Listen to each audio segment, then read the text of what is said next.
Hi guys!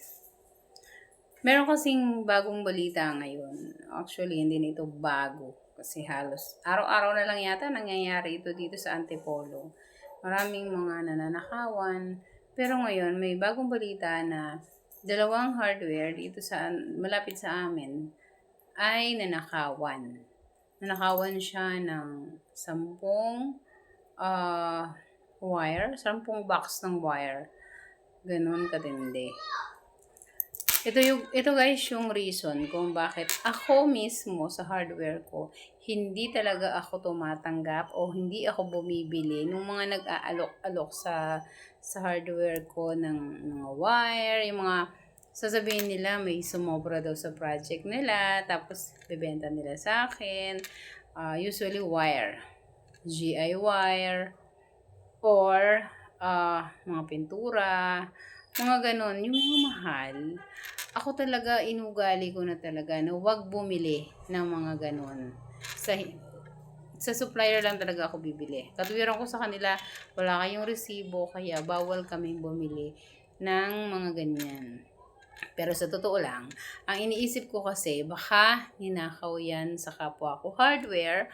So, kawawa naman yung kapwa ko hardware, 'di ba? Para hindi sila mapilitan na ulit-ulitin yung mga ganyang pangyayari.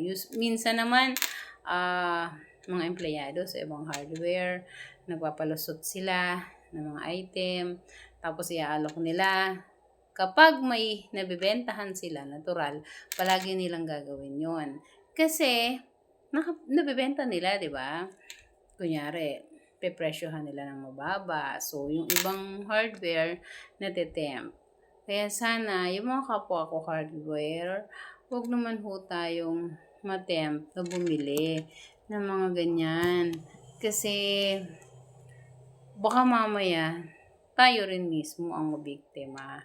Tsaka kawawa po yung ibang hardware na katulad natin. Nagpapakahirap tayo maghanap buhay. Halos araw-gabi na lang nagbabanat tayo ng buto. Pagkatapos, nanakawan lang tayo. 'Di ba? Yung mga tao sana na ganyan ang mga ginagawa, magbanat sana kayo ng buto. Maging patas kayo kasi sinasahuran naman kayo ng tama. Wag nyo sanang gawin yan. Lalo na yung mga kontraktor, yung mga tao nila. Please lang, wag nyo naman sanang gawin yung mga ganyang bagay. Bibili kayo sa mga hardware, pasusobrahan nyo. Tapos pupunta kayo sa hardware ulit, ibibenta nyo. Sasabihin nyo, sobra. Hindi pwedeng ganun. Hindi talaga kami bumibili ng sinasabi nilang sobra sa project. Kasi, hindi pwedeng sobra eh. Ang wire, napakamahal niyan para sumobra sa isang project. Ibig sabihin, sinadya niyang sumobra yan para after na matapos kayo sa project nyo, may bibenta nyo. Yun na yung mga palusot nyo. Ganun. Kaya, yun lang po sana. Sana wag po tayong bumili. Sa mga kapwa hardware na, wag tayong bumili.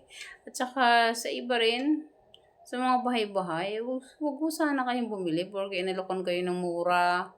Meron dyan, mga hindi bumibili sa amin ng semento kasi may nabibili sila semento, 150 lang.